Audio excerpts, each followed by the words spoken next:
Hi, elementary string families. This is a video for parents to give you an idea of where your child should be in their progress on their instrument as we approach the end of the second trimester. I did add a list on report cards of 4 skills that your child should be able to demonstrate by the end of trimester 2, but I know that depending on how much musical training you have, those 4 things might not really mean anything. You might have a hard time following up with your child on them, and so I wanted to come on here, demonstrate what some of those things mean, and give you an idea of how you can help them if they're struggling in those areas. But first, I did want to thank you and just say what a great group of 5th graders this is, and something that is really amazing that has never happened before. This is the first group of beginners I've ever had where we've not had a single student quit.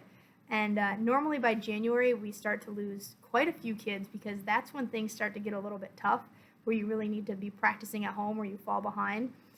So to not have lost any students is really amazing.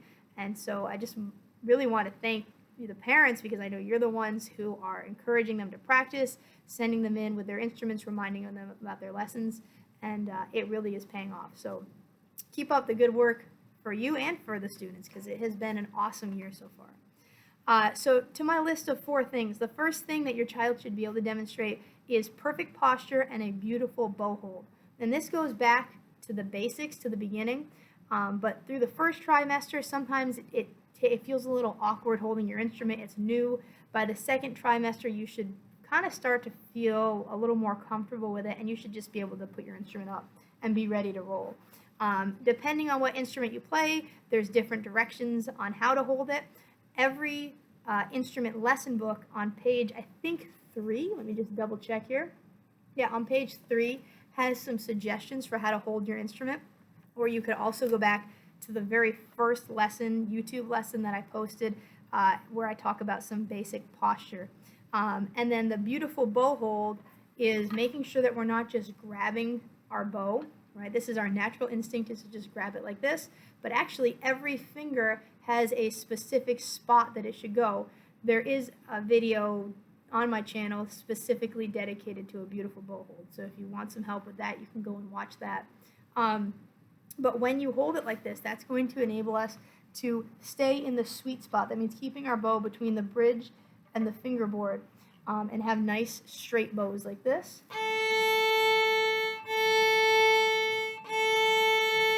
Okay, if we don't have straight bows, one of the things you see a lot with students is this. Okay, so if you're seeing that with your child, it might be that their bow hold isn't right. It also might be that they're bowing with their shoulder and not opening up their elbow. So those are things we've talked about in class. Might need a little bit of reinforcement at home if you see that it's not looking quite right. The other big thing, this is specific to violins and violas, but the instrument needs to be parallel to the floor. So you can see how my instrument, nice and parallel to the floor. We don't want it down like this, okay? So you want it on your shoulder and up like this. If it's down, that makes it really easy for that bow to slide. It also makes it harder to put your fingers down in the right spot. So perfect posture, beautiful bow hold. The second thing is that every student should be able to play a D major scale. A D major scale uses 8 notes. It goes from open D all the way to what we're calling high D. So there's 8 notes in total. And it is written out in the book. It's on page 11, and it's numbers 31 and 32. There's an ascending going up D major scale, which is number 32, and then a descending going down D major scale for number 31. And this is one of the few things that I've said students should have this memorized. There's such a pattern to it, and we play it so many times, they shouldn't need to look at the book. And so if your child can't play a D major scale from memory, that's something to work on. You can again send them to the video that talks about the D major scale, or you can help them out with page 11, encourage them to play through 31 and 32 until they have it memorized. So that's the D major scale. Next is that they should be able to read all notes in the D major scale. This is one of the hardest things, and one of the things that tends to make kids discouraged, that kids become discouraged over, is if they don't catch on with how to read the notes. And it takes practice, and it is really challenging. And so if they're having a hard time with it, that's normal. It's not an easy thing. But if you're not practicing, you're not going to catch on to it as quickly as you should. And so all of those notes in the D major scale are what we're going to be using and working with through the rest of the year. And if you look at your child's music at the beginning of the year, when we were in the earlier pages, all of those notes had letters written inside of them to kind of help them out. Those went away in like the end of January. And so now from here on out, there are never going to be letters inside of the notes. And so what we do in lessons, and something that you can encourage your children to do at home, they don't like to do it, and I remember I didn't like to do it, but it is very helpful, is before you play an exercise, go through and read the note names first.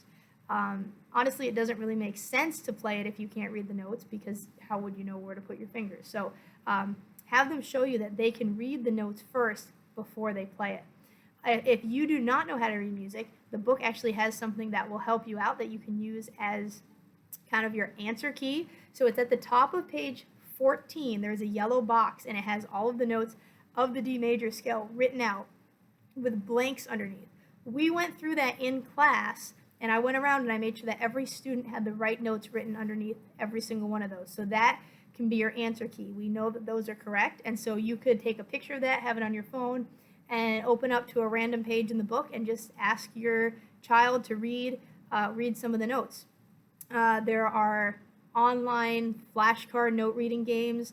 One thing that I've done before is just drawn out a staff with the 5 lines and put it into a page protector, and then you can actually go through and draw notes with a dry erase marker and erase them and then do a new pattern of notes. So lots of different fun things that you can do to reinforce that skill, but that is like the #1 skill that students struggle with and then get discouraged with and then ultimately stop playing.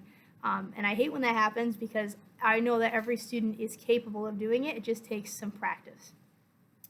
And finally, the last thing that was on the list is that students should be able to confidently play the tune Twinkle Twinkle Little Star. Obviously, we have worked on other things besides Twinkle Twinkle, but I always pick this one as a way that parents can see how their kids are doing, because everyone knows what this sounds like. So if your kid starts playing Twinkle Twinkle and it doesn't sound quite right to you, you might go back to the last thing I was talking about and say, do you know what the notes are? Can we go through and check the notes, okay, and make sure we're playing the right notes. Twinkle Twinkle is on page 15. It's number 43. Our book calls it a Mozart melody. It's the same thing as Twinkle Twinkle. We spent actually 3 classes working on this. So most kids can play through it pretty comfortably. Several have it memorized. So if you ask your child to play this and they're having a hard time, I would start by asking them to read the notes. That's probably the thing that's tripping them up, is they just don't know what the notes are. But Twinkle is one that everyone likes to play, everyone likes to listen to. We're actually going to be playing that in our spring concert, which I'll send you some information about soon. But we are, just to give you an idea, we just made it to page 20. We just made it to page 20. So that's where we've gotten to so far at this point. Pretty soon we are going to start looking at some other things outside of the book. I have something called String Gym, which is little exercises that strengthen certain skills. And so there's a lot of exciting things coming up, but I just wanted to make sure that you know what your child is learning in their lesson. You know how to watch what they're doing and see if it's where it should be, and that you know how to help them if they're needing help. So if you have any other questions, want other resources, feel free to send me an email or a Parent Square message. But I'll leave it there, and we're going to have a great 3rd trimester working with this group of beginners.